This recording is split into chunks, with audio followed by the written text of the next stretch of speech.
다윗은 문제 푸는 방식이 다르다. 다윗은 문제 푸는 방식이 다르다라는 제목으로 하나님 말씀 증거하도록 하겠습니다. 여호수아 11장 말씀을 살폈죠. 거기 보면은 하나님께서 이스라엘 백성들에게 명령하기를 가나안 족속을 진멸시키라 이렇게 말씀을 했는데, 하나님께서 힘 주실 때는 이렇게 순종하는 게 어렵지 않습니다. 은혜 주실 때는 순종하는 게 어렵지가 않아요. 근데 그때는 쉬운데 쉬울 때 이게 방심한 거예요. 그래서 저 나중에도 얼마든지 멸할 수 있다. 그래서 불순종을 했습니다. 그래서 여호수아 11장 22절을 보니까 이스라엘 자손의 땅에는 아낙 사람들이 하나도 남지 아니하였고 다 물리쳤다는 거예요. 그런데 남겨둔 게 있었습니다. 세 군데, 가사와 가드와 아스돗에만 남았더라. 이 가사, 가드, 아스돗, 이게 마무리를 못했다는 것입니다. 나중에 두고두고 이 가사 때문에, 가드 때문에, 아스돗 때문에 이스라엘 백성들이 문제가 생깁니다. 그러니까 우리도 마찬가지라는 거예요. 하나님께서 은혜 주시고 힘 주실 때 철저한 순종이 있으면은 후환이 없는데, 이게 또 대충 순종하거든요. 여러분 그거 많이 못 느끼십니까? 이렇게 하나님께 축복과 은혜를 주시면 뭐 이렇게 없을 때는 뭐 하나님 은혜 주시면 내가 철야도 끝까지 하고요, 중간에 도망도 안 치고요, 뭐 새벽기도 다 하고요, 다 그러잖아요, 그죠? 발등에 불이 떨어지고 할 때는. 그러다가 하나님께서 은혜와 능력을 주신다고요. 그러면 슬슬 이제 미적미적해지다가 나중에는 이제 포기하는 것들이 있거든요. 그런 것들이 지금 여호수아에서 나오는 문제하고 똑같은 문제를 야기하게 된다는 것입니다. 하나를 살폈죠. 먼저 가사 남겨뒀더니 가사에 있는 여자 들릴라, 사사기 16장 1절 보니까 삼손이 가사에 가서 거기서 한 기생을 보고 그에게로 들어갔더니 이게 속여가지고 머리 잘라버리고 두 눈 뽑고 기둥에 붙들어 매가지고 맷돌 누리게 만들지 않았습니까? 비참한 인생. 그러니까 삼손이 이렇게 망한 거, 삼손 그놈이 한심하다 그것도 있지만 이게 누구 때문이에요? 뿌리가. 멸하라 그럴 때 멸하지 않았던 여호수아의 불순종, 여호수아 이스라엘 백성들의 불순종 때문에 이런 일이 나타나게 되었다는 것입니다. 또 하나 살필 게 그거예요. 가드에는 대표적인 사람이 누구죠? 골리앗이죠. 4절 보세요. 블레셋 사람들의 진영에서 싸움을 도두는 자가 왔는데 그의 이름은 골리앗이요, 어디 사람이요? 가드 사람이라. 이 가드가 이 블레셋이 남아 있었던 이유가 무엇입니까? 하나님께서 여호수아에게 멸하라 그럴 때 그때 힘이 있었거든요. 능력이 있었거든요. 그냥 마음만 먹으면 얼마든지 할 수 있는 건데 밀었다고요. 막 이 정도야 나중에 해도 되지. 힘 있을 때, 쉽게 할 수 있을 때 밀어버렸더니 이게 자라가지고 나중엔 이스라엘이 무슨 개망신입니까? 그죠? 전체가 부들부들 떨게 되고 왕도 떨게 돼 있고. 11절 보세요. 사울과 온 이스라엘이 블레셋 사람의 이 말을 듣고 놀라 크게 두려워하니라. 옛날에 이거 아무것도 아닌 거였거든요. 근데 그걸 키우고 해가지고 나중에는 사울 왕 때 가가지고는 블레셋의 특별히 이 가드의 출신들이 이스라엘을 겁박하는 아주 엄청난 세력이 되었다라는 것입니다. 그래서 오늘 이거예요. 남겨둔 불순종의 열매가 있다라는 거예요. 여호수아만 이런 게 아니고 우리에게도 이런 게 있습니다. 남겨둔 불순종이 있잖아요. 그게 열매를 맺게 된다는 것입니다. 그래서 블레셋과 싸울 때 지금 여기 결과만 놓고 블레셋은 세고 이스라엘은 약하다, 그러므로 하나님 능력 더 주셔야 이깁니다. 우리 맨날 그러잖아요. 여러분 우리 안 그래요? 뭐 현실만 바라본다고요. 그래서 세상이 무지 세네요. 그러니까 하나님 나에게 능력 주셔서 이기게 해주세요.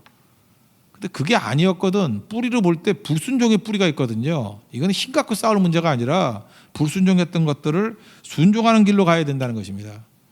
이스라엘 백성들이 그랬어요. 주변 나라가 너무 세지니까 하나님 우리에게도 더 큰 힘을 주십시오. 이 불순종을 해결 안 하고 더 큰 힘을 주십시오. 그게 바로 뭐였어요? 왕 달라는 거 아니었어요? 다른 나라 같이 왕 주십시오. 그래서 우리도 세질 거 아닙니까? 그래서 하나님께서 어리석은 답이지만 한심하다 그러면서 왕 줬죠. 왕 줬더니 세져요? 그 힘 갖고도 안 되는 거죠. 뿌리를 잘못 찾았다라는 것입니다. 그러므로 남겨놓은 죄의 뿌리를 알고 처리할 줄 알아야 된다는 거예요. 이 골리앗 사건은 뭔지 아십니까? 여호수아 시대 때 남겨둔 불순종이 커져서 나타난 결과예요. 이거는 여호수아 때부터 있었던 불순종 때문에 나타난 결과입니다. 그러니까 이거는 힘 갖고 되는 문제가 아니라 이 순종의 문제로 가야 된다는 것입니다. 그래서 불순종의 열매가 이렇게 커졌죠. 그래서 순종의 사람, 하나님만 바라보는 순종의 사람 다윗이 등장해요. 그래서 다윗이 사무엘상 17장에서 강조하는 것은 순종의 사람이라는 것을 특별히 강조하고 있다라는 것입니다. 우리가 말씀이 중요하다. 무슨 뜻이라 그랬어요? 말씀이 중요하다. 하나님이 주인 되신다. 하나님 주인 되시니까 주인의 뜻을 알고 순종하는 게 필요하다. 또 우리 인생의 신앙 가운데 기도가 중요하다 그랬죠. 기도가 중요하다. 무슨 뜻이라고요? 하나님이 공급자 되어 주신다. 하나님 외에는 공급하실 분이 없다.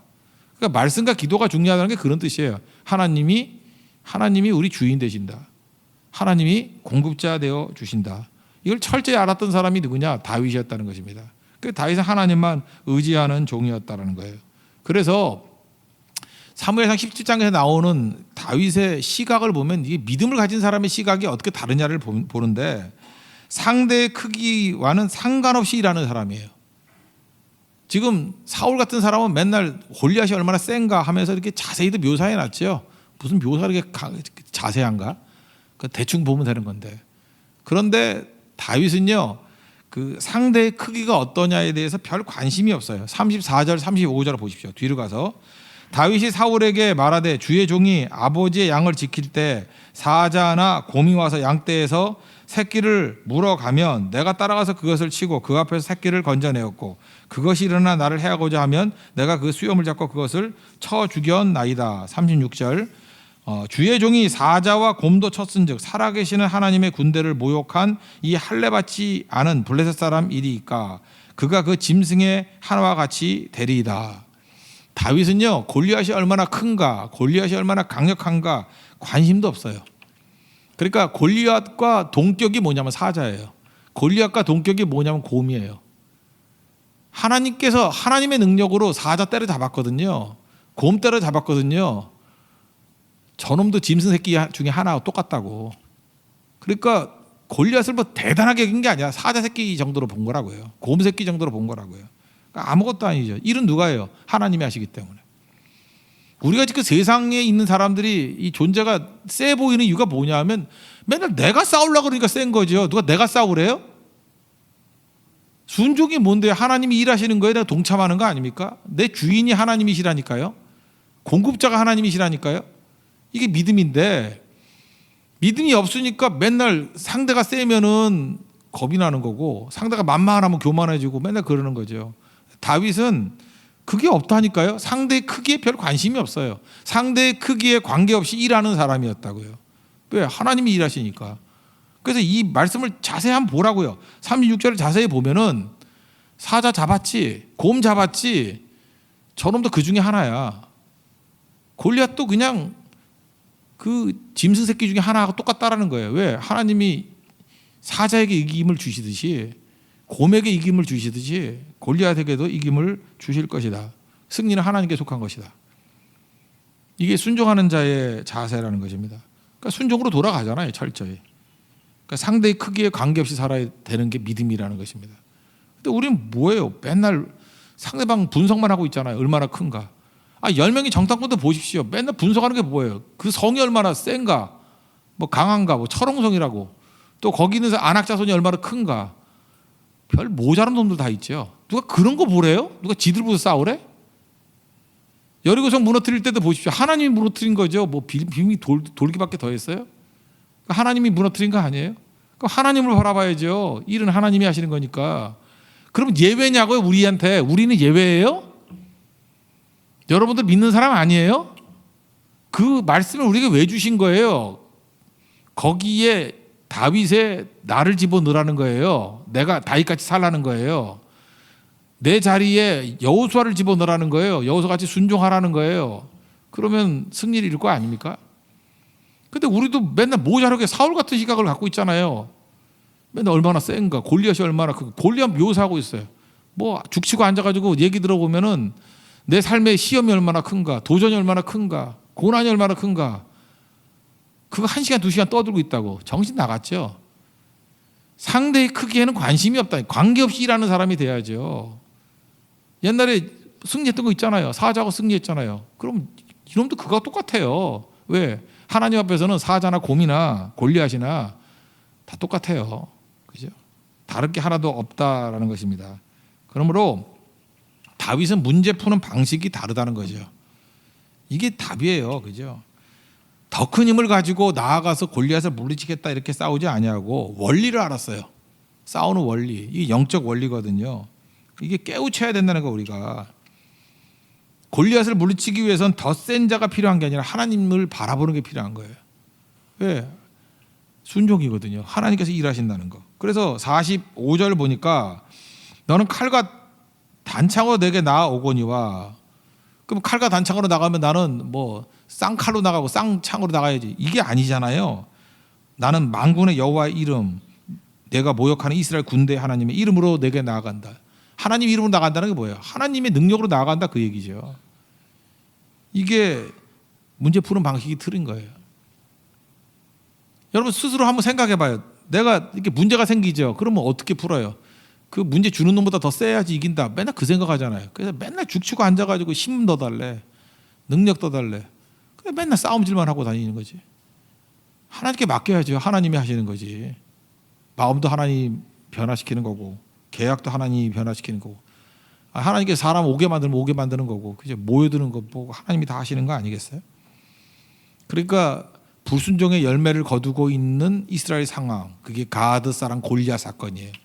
그때 하나님께서 순종의 사람, 그죠? 다른 방식으로 문제를 푸는, 하나님만 바라보는 다윗을 등장시키는 거예요. 왜? 이게 뿌리가 불순종이었기 때문에. 불순종은 더 큰 힘으로 이기는 게 아니고 순종으로 해결돼야 되거든요. 오늘도 우리 삶 가운데 이제 순종의 능력이 나타나야 된다는 것입니다. 다시 이제 불순종에 가는 거 한번 봅시다.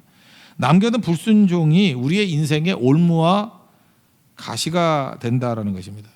그래서 지금 다윗 시대 때의 이 가드 사람 골리앗, 이 올무가 여호수아 당시에 씨를 뿌린 거예요. 그때는 가드 사람들이 애걸했겠죠. 살려주세요. 그랬더니 잘난 척하느라고 살려줬어요. 방치했어요. 불순종했어요.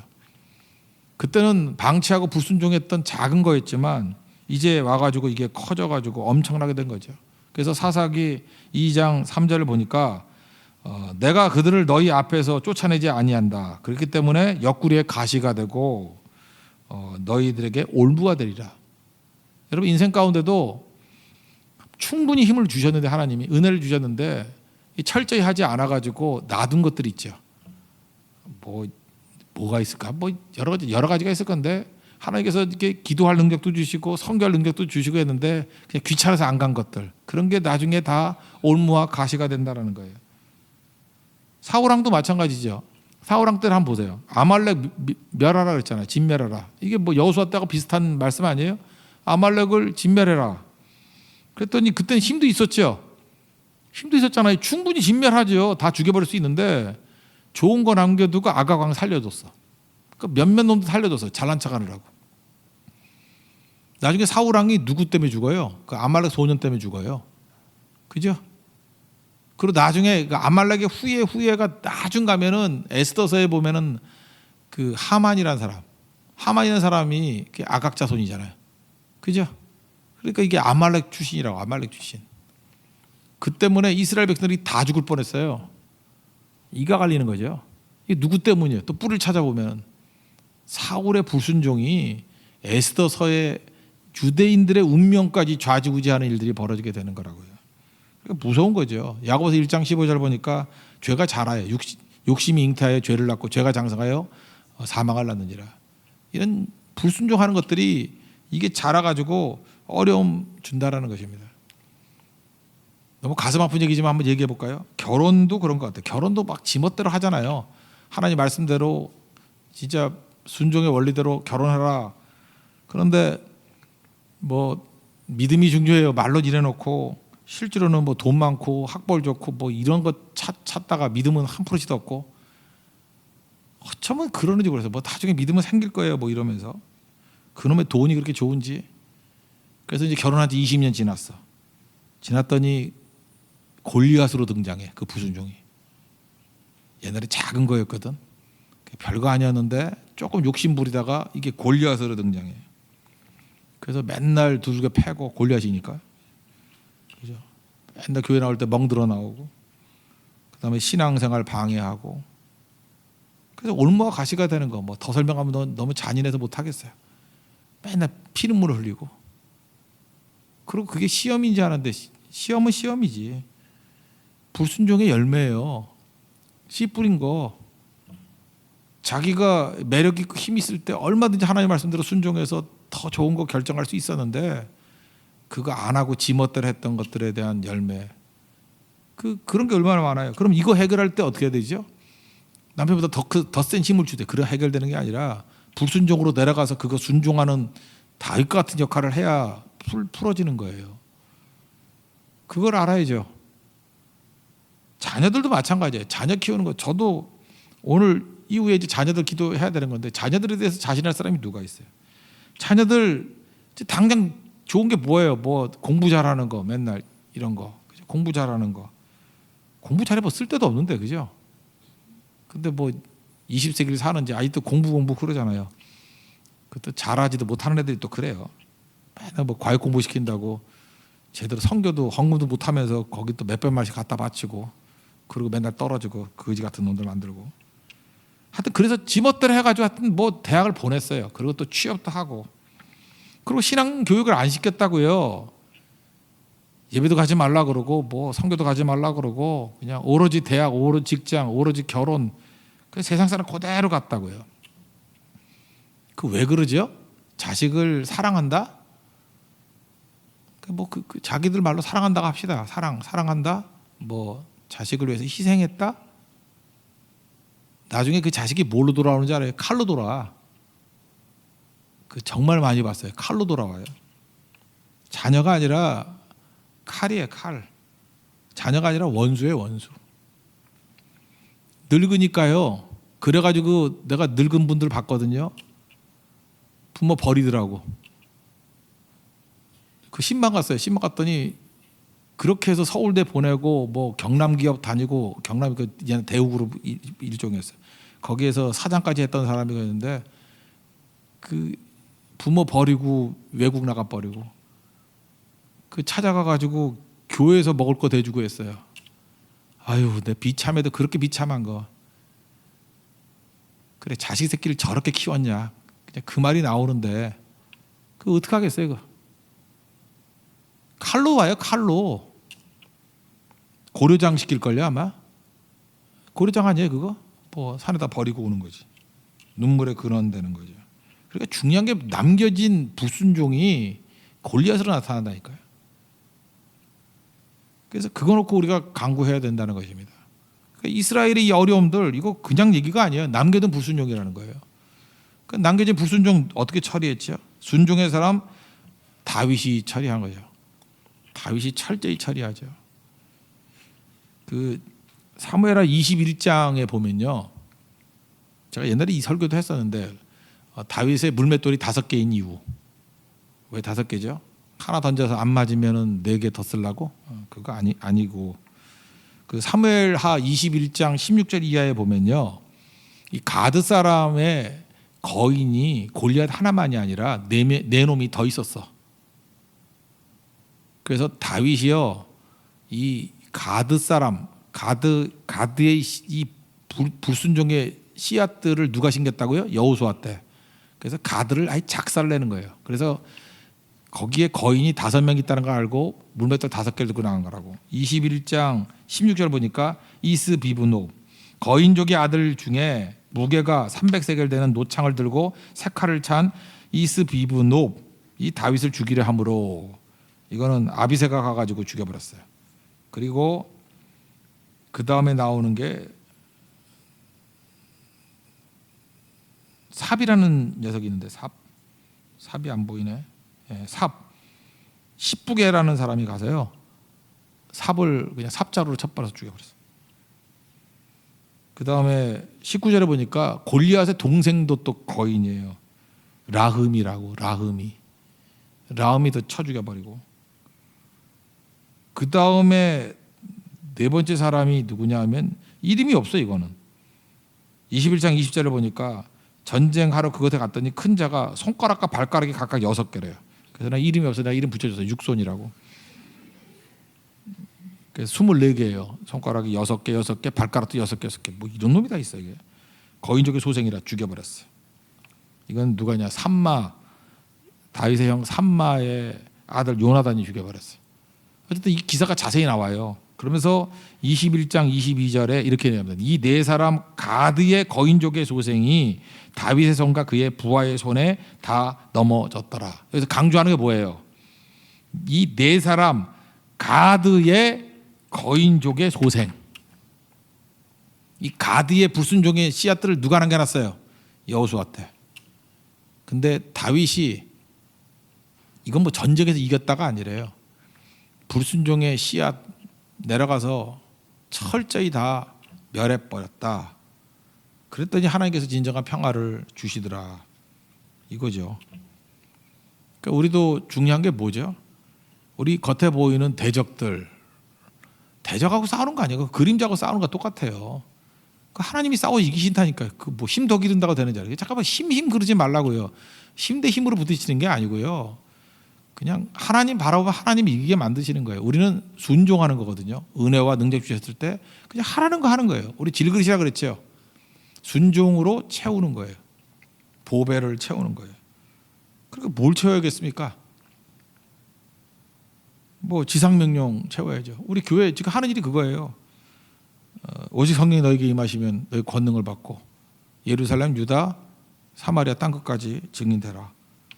디모데서 4장 2절을 보니까 말씀을 전파하라. 때를 얻든지 못 얻든지 항상 힘쓰라. 주님께서 이게 하라는 내용 아니에요. 그거 순종해야죠. 하나님께서 이렇게 명령 주셨을 때 우리에게 힘과 은혜를 주셔요. 그러면 이게 지상 명령대로 선교하고 순교하는 게 그리 어렵지 않아요. 그냥 하면 되거든요. 여러분 그거 몰라요? 이렇게 어려워도 하면 돼요. 하면 되는데 자꾸만 하다가 안 망하거든. 주변 사람이 막 망한다 그러는데 안 망하고 또 잘 될 때가 더 많아요. 이렇게 하나님께 축복과 은혜 부어주셔서. 그러면 이제 불신앙이 오는 거야. 여기까지는 잘 됐지만 계속 잘 될 리가 있나? 그러면서 이제 가사, 가드, 아스돗을 남겨놔요. 그래서 작살나는 거야. 참 이상해요. 그거 이상해. 여호수아도 그랬다니까. 끝까지 가야 되는데. 그래서 불순종의 열매들이 자라서 골리앗으로 나타난다니까. 그래서 맨날 그 어려움당하고 거지같이 살고 그러는 거죠. 이게 잘 나가다가 선교 막 중단하고 막 이래가지고 결국 선교도 못 가면서 그 패가망신한 인간들 얼마나 많아요. 잘 못 느끼셨어요 그거? 근데 끝까지 그냥 철저히 순종하고 나아간다 그럴 때 이해가 안 될 정도로 더 부어지고 더 작은 일에 충성하니까 크게 쓰임받는 일들을 많이 보지 않았습니까? 이것도 예증이 필요해요. 뭐 옆판 돌아봐요. 뭐 쟤구나 다 알지. 젊은이들은 잘 보세요. 여러분 선배들, 깨진 선배와 제대로 서 있는 선배들. 그 보면 알잖아요. 몰라요? 설교에선 차마 말을 못 하겠는데 아무나 붙잡고 물어봐. 그 누구예요? 그럼 다 얘기해 줘. 뭐 하나님께서 눈앞에 이렇게 예증들을 보여주는데 그걸 안 하나요? 내 아버지 집은 기도하는 집이라 그랬잖아요. 기도로 채워야죠. 기도로 채워야죠. 기도 뭐 4시간 스트레이트를 한다 그랬더니 이제는 안 오고 도망가려고 뒤에 많이 앉아. 그죠? 언제든지 호시탐탐 도망가려고. 참 미치겠어요. 그죠? 기도로 가득가득 채워야죠. 지금 기도할 수 있잖아요. 지금 무슨 핍박이 있어 뭐가 있어. 이게 기도해야죠. 근데 이런 거 불순종으로 놓쳐버리면요. 나중에 피 흘리면서 기도한다고. 그죠? 완전히 이게 뭐라 그래야 되나 이건 그거 외에는 살 길이 없어가지고 왜 그러고 사냐고요. 하나님께서 넉넉히 힘 주시고 은혜 주셨을 때 쉽게 할 때 쉽게 해버리지. 하나님 말씀대로 순종하는 게 어렵지 않다니까요. 쉬워요. 제가 우리 할아버지 순교할 때도 얘기했잖아요. 순교할 때 되게 힘들 것 같죠. 순교할 때 순교할 힘을 주셔요. 그래서 별로 안 힘든 것 같아. 스데반도 사도행전 읽어보면 힘들어 보여요. 막 돌을 맞았더니 막 이게 뭐야 이러면서 X 하면서 이러고 죽었나요? 이렇게 힘든 것 같지 않고 얼굴이 천사의 얼굴 같았다 그러고 여러분들은 무슨 포샵에도 천사 얼굴 잘 안 나오는데 그냥 천사 얼굴 같았다 그러고 기뻐하지 않아요? 그래서 예수님께서 하나님 보좌 우편에 서신 걸 본다 그러면서 영광 가운데 아니 뭐 딴 거 말고요. 그것만 느껴봐요. 힘들어 보여요? 안 힘들어 보여요? 별로 안 힘들어 보여요. 돌멩이 맞아 죽는데 왜 안 힘들어 보이죠? 감당할 힘을 주시니까. 그러니까 순종하면요. 그 구경하는 사람이 힘든 거야. 쫄아가지고 자기 믿음이 없으니까 저거 어떻게 감당해? 어떻게 감당해? 근데 하는 사람은 하나도 안 힘들어요. 하나님께서 그 힘 주시니까. 아니 그 가나안 족속들 멸하는 게 뭐가 힘들었겠어? 뭐 농록이 힘 주셔가지고 사울도 보세요. 하나님께 힘 주시니까 아말렉 멸절하는 게 뭐 힘들었겠어? 하라는 거 하면 되는데 안 해가지고 문제지. 안 해가지고 불순종하니까 그게 커져가지고 골리앗으로 나타나고 그게 나중에 삼성 무너뜨리는 그죠 가사의 그 블레셋 여인 들릴라 같이 유혹으로 나타나는 거지. 그러니까 오늘 이 마지막에 해야 될 일이 뭐냐면요. 이런 불순종의 뿌리들 다 제거하고요. 순종으로 채우는 거예요. 그리고 지금 당장 할 수 있는 것들 질그릇의 보배라 그랬잖아요. 지금 쉽게 할 수 있는 거. 쉽게 할 수 있는 건 뭐냐 하면 내가 조금만 마음 쓰면 할 수 있는 거예요. 그게 쉬운 거예요. 그거 하시라고. 맨날 성결 가래도 머뭇머뭇 해가지고 뭐 돈이 아까워요. 뭐 다음 기회 없을까요? 뭐 어느 게 좋아요? 뭐 골라가고. 아유 참 더 얘기하기도 힘드네요. 그죠? 하나님께서 우리 교회에 은혜 주셔서 이렇게 기회를 많이 주잖아요. 섬길 수 있는 이것도 은혜예요. 은혜 알아요? 이것도 좋은 교회 다니는 지 알아요. 뭐 성교를 가고 싶어도 있어야 가지. 새벽 기도를 할래도 뭐 담임 목사가 나와야 새벽 기도를 하지. 그런 데도 많아요. 그거 아세요? 철학기도 하려니 철학기도 있어야지 하지. 뭐 저녁에 1시간 모여서 하다가 가버리고. 근데 지금 있잖아요 이게. 여러분 전라도를 가면요. 전라도 사람들을 그래요. 예향이라고. 그 굉장히 그 문화가 있어요. 예술이 있고. 그래서 예술의 고향 그래서 예향 그러잖아요. 예향. 그 전라도 지방이 예향이라고 말했던 이유가 뭘까요? 전라도 지방으로 이렇게 가보면요. 그 지푸로 만든 지붕이 돼 있는 정자가 있어요. 정자 밑에는 마루 깔아놓고 그거를 모정이라 그러더라고요. 모정. 한자로 모정이에요. 모정이라 그래서 어딜 가나 마을마다 그게 있어요. 모정이 있어요. 모정. 이렇게 뭐 제대로 지은 정자는 아닌데 위에는 지프로 시원해요. 옆에는 여름에만 주로 아는 것 같아요. 벽은 없고 이렇게 나무로 박아놓고 그다음에 평상 같은 거 그죠 이렇게. 그걸 모정이라 그래. 모정. 거기 쉬면서 모이고 나그네들 모이고 거기서 노래 부르고 거기서 연주하고 잘 모르겠으면 우리 홍대 살니까 버스킹 많이 있죠. 거리 공연. 전라도 사람들은요. 조선 때부터 버스킹이 있었어. 모정에서.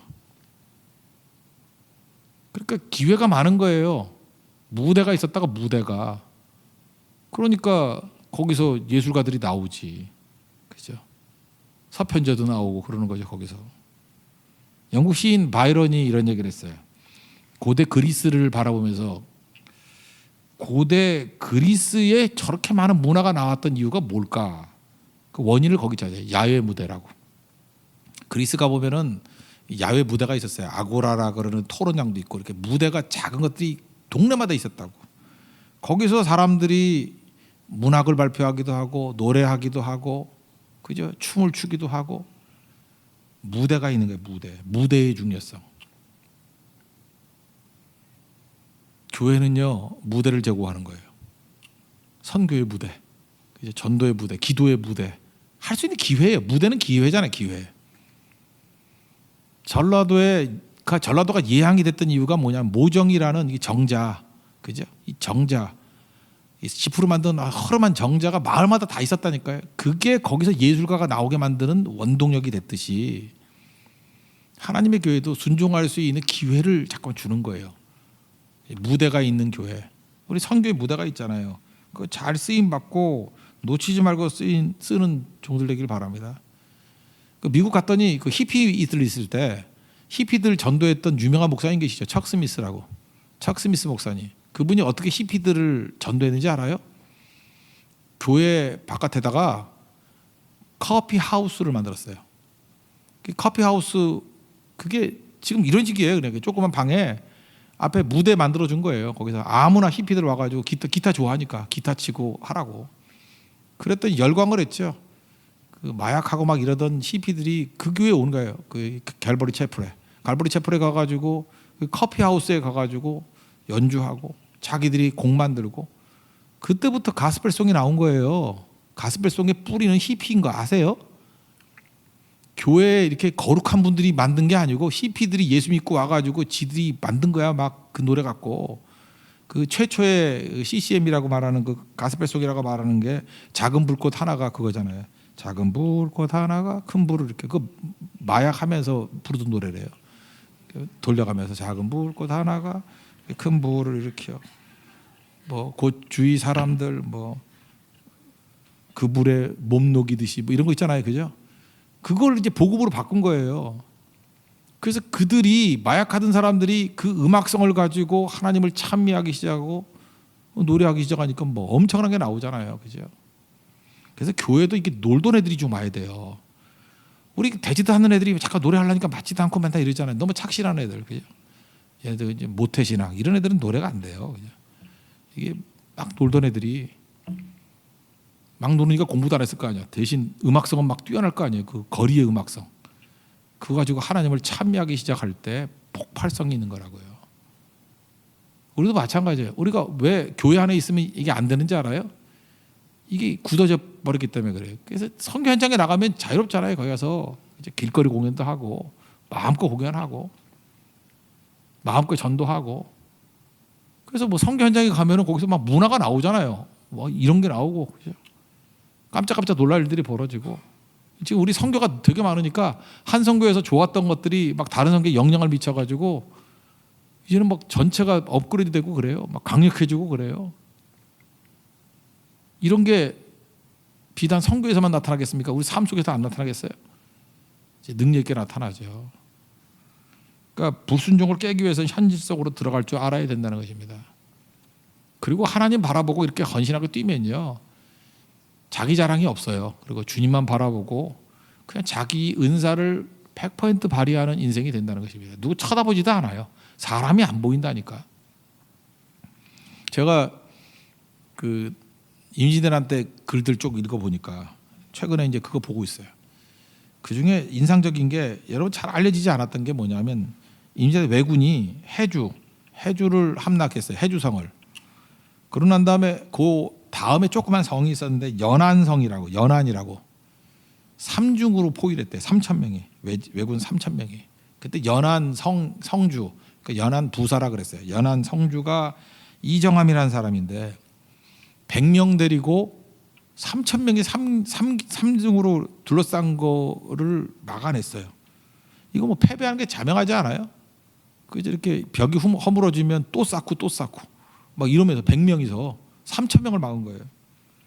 근데 이 이정함이라는 사람이 어떻게 했냐면은 볏짚하고요 섬나무 이런 걸 막 쌓아놨어. 높게 자기 잘 보이게 막 위에 올라가서. 그리고 거기 죽치고 앉아가지고 독전이라 그러죠. 독려했다. 전쟁을 뭐 이쪽으로 막아라 저쪽을 막아라 하고. 그리고 이렇게 조총을 쏘면은 또 숲으로 가리면 또 잘 안 맞는데 이게 지푸라기 들어가니까 그게 꼭대기에 서가지고 그러면서 그가 했던 일이 뭐냐면 이 성 무너지면 나에게 불 지르고 죽겠다고. 그러니까 죽을 각오를 가지고 버틴 거죠. 100명에서 3주 버텼어요. 왜군이 3,000명이었는데 무너졌다 그래서 들어왔다가 생명 걸고 버티는 원래 방어는 숫자가 적어도 되잖아요. 왜군이 1,000명이 죽었어요. 3,000명 중에. 그래서 2,000명이 퇴각해 버렸어요. 그래서 이겼거든요. 이게 임진왜란 때 유명했던 그 연안성 전투 승리예요. 오래간만에 맨날 깨지다가 이긴 소리 듣고 조정이 발칵 뒤집혔어요. 와, 이런 승리가 다 있었구나. 대단하다. 대승에 막 흥분했어요. 조정이. 그래서 뭐 장계라 그러죠. 이렇게 올라온 보고서를 봤는데 보고서가 너무 간단해요. 그 이정함이 올린 보고서가 지금도 남아 있는데 그 해석하면 이런 거예요. 왜군이 암흑의 날 성을 포위했다. 그리고 암흑의 날 포위를 풀고 집에 갔다. 그게 다예요. 장황한 설명, 자랑이 하나도 없어. 우리가 얼마나 장렬하게 이기고 이정함 장군이 얼마나 이겼는지, 뭐 이 100명이 얼마나 그저 장렬하게 싸웠는지 이런 거 하나도 없어요. 그 찌질이 왕이 선조였잖아요. 선조가 그 편지를 보면서 부끄러워서 울었대요. 그러면서 선조가 오래간만에 쓸만한 얘기 한마디 했어. 적을 대패시키는 것도 어렵지만 자기 공을 자랑하지 않는 것은 더욱 어렵다. 알긴 잘 알죠. 저는 이게 능력이라고 생각합니다. 잘 보면요, 하나님만 바라보고 이 영적인 원리를 가지고 하나님이 일하신다고 싸우는 사람은요, 자기 자랑하는 게 뭔지를 몰라 잘. 그래서 막 죽어라 뛰고 잘 몰라요. 우리 교인들도 그런 것 같아. 우리 장점과 우리가 엄청나게 하는 일들에 대해서 잘 모르는 것 같아. 그래서 자랑도 없어요. 그냥 당연히 하는 것 같이 하고. 근데 그게 사실 잘하고 있는 거거든요. 우리 이기고 있는 거잖아요. 제 자랑하라는 얘기가 아니에요. 우리 이렇게 살자고. 장렬하게 싸우는 거예요. 그리고 하나님께서 힘주셔서 이기는 거죠. 자기를 잊어버릴 때 가장 능력이 있다 그랬죠. 288장 3절 얘기했잖아요. 세상과 나는 간곳 없고 구속한 주만 보이도다. 이거 영어 찬양이 뭐라 돼 있어요? Lost in His love. 물론 IM이 생략돼 있어요. I'm lost in His love. 주님의 사랑 안에서 내가 나 자신을 잃어버렸대. 나를 잊어버린 거예요. 세상과 나는 간곳 없고, 멋지게 번역했죠. 구속한 주만 보이도다. I'm lost in His love. 이게 자기가 사라지는 거예요. 그때 막 능력이 나타나죠. 마태복음 25장 종말론이라 그랬잖아요. 거기 보니까 그 악인들이요, 지옥 갈 놈들. 내가 나그네 되었을 때 나 영접 안 했고, 헐벗을 때 옷 안 입혔고, 예수님이 쭉 그렇게 얘기하니까 우리가 언제 그랬어요? 그죠? 뭐 이랬다고요. 근데 의인들의 특징이 뭐예요? 의인들은 내가 나그네 되었을 때 대접해줬고, 목마를 때 마시게 했고, 뭐 헐벗을 때 옷 입혔고, 그랬더니 이 사람들은 또 뭐라 그래요? 주님, 저희가 언제 그랬습니까? 자기가 한 일을 다 잊어버리는 거예요. 모르는 거죠. 하나님께서 아마 우리 그럴 거예요, 그죠? 아무것도 몰랐는데 천국 갔더니 그게 칭찬의 대상이 될 수 있는 거죠. 이정환 같이 그냥 왜군이 언제 포위했다가 언제 포위 풀고 갔다, 그 정도 하면 돼요. 언제 이런 일이 벌어지죠? 순종이에요. 결국 철저히 순종하는 백성을 통해서 하나님의 놀라운 일들은 이루어지게 된다는 것입니다. 여러분, 그 길 걸어가는 우리 믿음의 종 되기를 바랍니다. 자리에서 일어납시다. 꽃들도 찬양 한번 하고, 하나님, 이런 불신앙의 이 남겨진 불신앙들을, 불순종을 철저히 제거해버리고 하나님이 일하시는 거거든요. 그죠? 그래서 다윗과 같이 상대의 크기에 관계없이 다른 방법으로 이기는 다윗의 그 인생 되게 해달라고. 뿌리 없애는 거예요. 철저히 순종하는 거예요. 끝까지 순종할 수 있는, 그래서 가사, 가드, 아스토스를 멸해버리는 인생 될 수 있도록 우리를 지켜달라고. 그러지 않으면 골리앗으로 나타납니다. 골리앗과 싸우는 거 아니에요. 뿌리를 쳐버려야 돼요. 불순종을 순종으로 덮어버릴 수 있도록 우리 지켜달라고. 그러면 하늘이 열리고 꽃들이 피는, 이게 부흥이죠. 영광의 주가 오는 것을 보게 될 것입니다. 우리 찬양하겠습니다. 이곳에 생명샘 솟아나.